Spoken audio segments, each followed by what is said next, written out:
With the release of the Downpour DLC, Rain World's lore has gotten quite an extension. Originally, the story of Rain World was, well, not simplistic, far vaguer than it is today.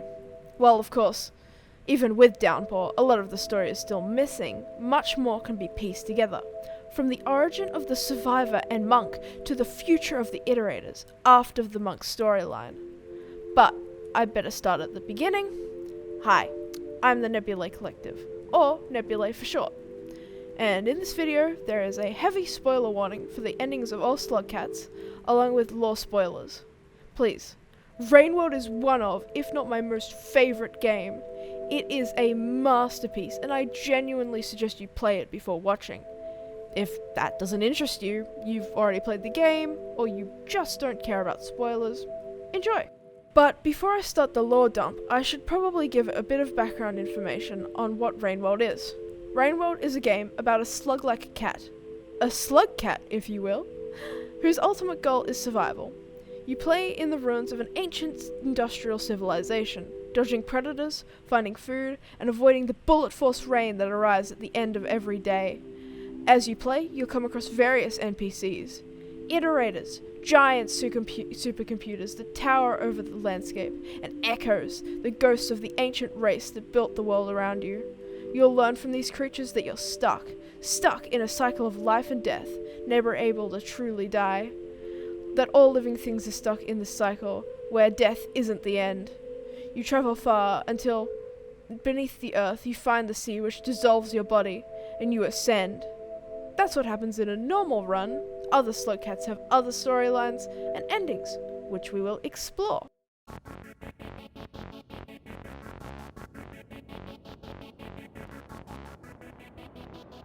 As I mentioned in the introduction, all living things experience a cycle of death and rebirth in this world. In the game, if you die, you lose karma, which I'll explain more about later, and you respawn back at the shelter you last slept at. Functionally, this is just a respawn mechanic, but story-wise, this is actually you living after you died. The thing is, enemies also respawn after they die too.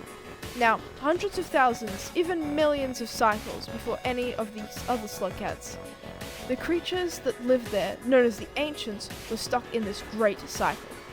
Now, the Ancients used what's known as pearls to store information. In the game, you can find a large number of pearls and bring them to an Iterator to read. Pearls contain a large chunk of the game's lore, so I'll be referencing them frequently. There isn't much information of the Ancients before what's known as the Void Fluid Revolution, but we do have a single pearl that is confirmed as before the Revolution. Our friendly Iterator describes it as being a poem on how to starve yourself using herbal tea and gravel, in order to remove the vice of gluttony from yourself. You see, the Ancient believed in what is known as the 5 natural urges, or the 5 karmic urges.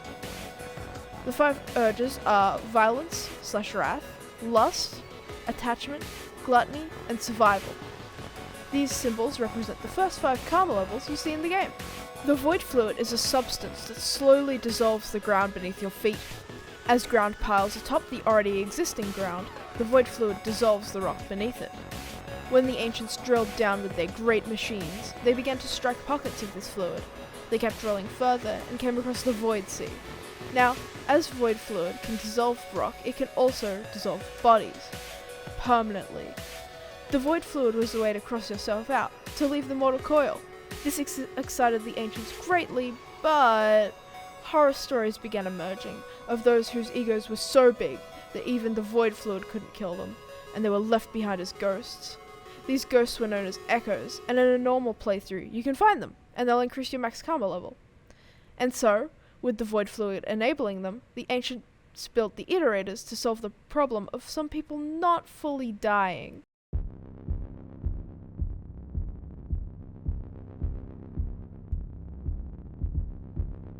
The Iterators were created to, well, iterate. Specifically to iterate the answer to the great problem. The problem of ascending without the need of void fluid. Now, the Iterators are massive, huge, gigantic supercomputers, large enough to reach above the clouds. Iterators themselves require huge amounts of water to clean their organic parts and to remove a substance known as slag that builds up in their electronic parts. Iterators were what's known as purposed organisms, organisms created and genetically engineered for a specific purpose. The iterators had both organic and electronic parts, as I mentioned earlier, and inside the organic parts, the ancients engineered a self-destruction taboo, a preventative to stop the iterators from attempting to ascend. And this is important, remember it. Now, back to the water. Iterators consumed vast amounts of water from lakes, rivers, oceans, various groundwater sources, and so on. The iterators originally built around these vast water sources, but as more were built, they discovered that iterators expel the same amount of water that they take in vapor form. That means that 1. Iterators could be built anywhere without issue, and 2. The ecosystem of Rain World started to fall apart, as heavy rainfall battered the land with each cycle. So, the ancients built their cities far above the cloud line, on top of the iterators. And so, I introduced the iterators' second, more temporary job, taking care of the ancients. Okay, so, the Great Ascension occurred after an unknowable amount of time after the first iterators were built. For some unknown reason, the entire remaining population of the ancients ascended, and no one was left to inhabit their giant superstructures. They left one final job with the iterators, to help the low-minded animals ascend.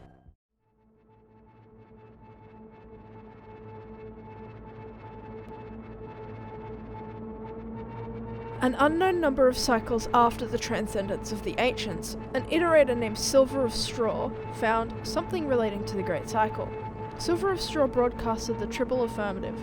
Affirmative that a solution to the Great Cycle had been found, affirmative that it is portable, and affirmative that a technical implementation is possible and generally applicable. This means that Silver of Straw managed to solve the problem. Except, well, she died before telling anyone what the solution was. And here's the thing, iterators do not die easily. In fact, this is the first known instance of an iterator truly dying. This created a massive divide among the iterators. Some groups believed that the iterator's signal was a malfunction, while others, known as the Silverists, believed that Silver of Straws used the solution to cross herself out. One iterator, known as Five Pebbles, had the bright idea to use genetic engineering as a way to write out the self-destruction taboo in his organic parts. When he was doing this, he was drawing massive amounts of water, so much that he began to dehydrate his neighbor, Looks to the Moon. Moon, being the leader and the eldest of the local iterator group, had seniority privileges, and in her last death throes, right before her structure collapsed, she called out to Pebbles and begged him not to take any more water. And as she interrupted him and his precarious genetic shoveling, he broke concentration and the rot left forth from his experiments. We have the brother Longlegs, from Pebbles' attempts to flush his system, the daddy Longlegs, and the newly added mother Longlegs.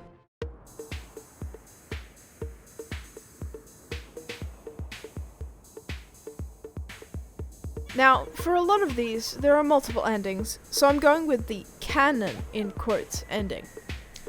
Spearmaster is the earliest Slugcat you can play as, with Looks to the Moon structure still standing.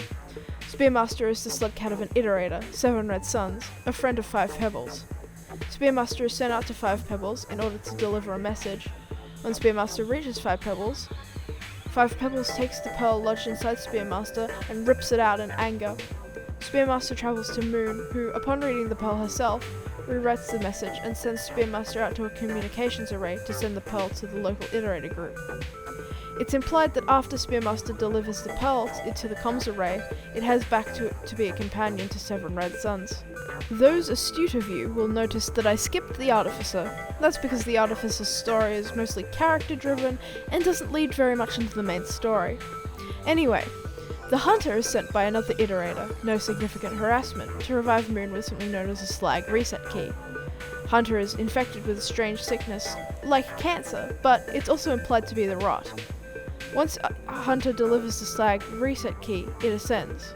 Gourmand is a slugcat from the tribe of slugcats located in the region of the Outer Expanse. Gourmand travels to Looks to the Moon, and then Pebbles, who gives them the Mark of Communications, and open the gate to the Outer Expanse. Gourmand heads back to the outer expanse and tells all the slugcats about its journey. A short period of time after these events, Survivor is separated from its family as the migration from outer expanse is occurring. Survivor travels to Moon, then to Pebbles, who grants the Survivor the Mark of Communication and goes on a monologue about how he's a god. In between Pebbles' god complex, he informs the Survivor of how to ascend, and so the Survivor ascends. I put Monk in this section because Monk basically does the same thing, as Monk is the younger sibling of Survivor, who leaps after Survivor. Rivulet's story occurs sometime after the Monks. In Rivulet's story, the rain is violent and comes quickly between each cycle. The cycles are also usually plagued by shelter failures, a mechanic where a shelter fails and rain seeps in halfway through the cycle. Rivulet also has a unique pearl contained inside its body. Meeting with Looks to the Moon, she reveals that the pearl contains schematics for an iterator superstructure, specifically the lymphatic conduit water distribution system, apparently only present in later models. This prompts Moon to be worried about Five Pebbles, who would be one of the later models with the system. Rivulet travels to Five Pebbles and sees that Five Pebbles' rot has gotten much, much worse. Five Pebbles, in a last-ditch effort to redeem himself, asks Rivulet to take his rarefaction cell, which is essentially a backup power source the iterators have been relying on. Rivulet takes the rarefaction cell back to Moon and installs it deep within her superstructure. This means Moon can now move around using her little arm thing, and control her little overseer things. Rivulet remains with Moon for a long time, and we don't really know what happens to them. The Saint's storyline is unique in the fact that it occurs in the far future, during an ice age. All the rain has been replaced with snow. Saint, unable to gather karma via either of the iterators, makes a pilgrimage to each of the echoes to gain more karma. After completing their pilgrimage, Saint gains the ability to ascend creatures. So, Saint travels to the two iterators to ascend them. Once they have finally tasted the sweet release of death, Saint goes to ascend themselves, but is instead turned into an echo.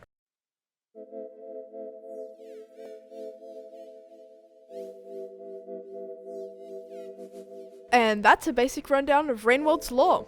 I would have liked to derail this whole thing to talk about the intricacies of Rain World's language system, or talk about the Artificer at all, but I didn't really have time for that.